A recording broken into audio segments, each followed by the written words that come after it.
however great your influence is, most marketers, most of the time, are not yet working consciously with your ideas. Correct. Even for Seth. So what, if we reverse that so that most marketers, most of the time, were using your ideas, what impact could that have on the culture of marketing, and more importantly, on the culture of society?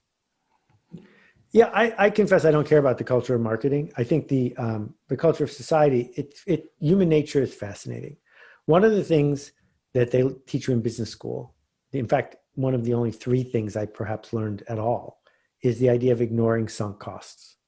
And people have a lot of trouble understanding what that means. So let me give you an example. Across the street in the little town where I live, they were getting some masonry work done. They had their bricks replaced on their walk. And the guy who was doing it put up one of those inexpensive signs with his name and phone number on it. And he worked on it for 3 days. He did a good job. And as he was packing up, I went over and I said, "You did a good job." He said, "Thanks very much." And I said, "Just a tip, your sign, quality masonry, you spelled the word masonry wrong. And in a lot of towns, you might get away with that, but we're a fairly literate town here. It's probably hurting your business." And he said, "Yeah, I know, but I already paid for the sign." And so he's willingly putting up a sign that is costing him business because he paid for it. Sunk costs are a gift from your former self. If you went to law school for 3 years and now 10 years later, you hate being a lawyer, but you still do it because it was so hard to get that law degree, you don't have to accept the gift. The gift is here. Your former self gave it to you. You don't have to accept it. And the reason I talk about this is I don't do any consulting, but if I'm talking to a friend or a colleague, someone who runs a cause that I care about, and we get to talking about marketing, the status quo rears its ugly head. "Oh, we know that would work, but we can't do that because we would have to walk away from this.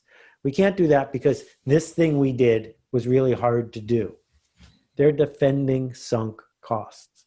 And so inside the marketing seminar, which starts today, it's my 11th session. And again, I don't run it. Akimbo's independent of me. But the hardest part of the marketing seminar is persuading people to stop proving to all the other people in the workshop that they were right all along.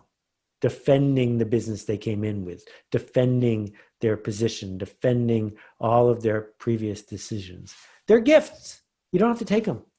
Acting as if, shifting gears, really hard.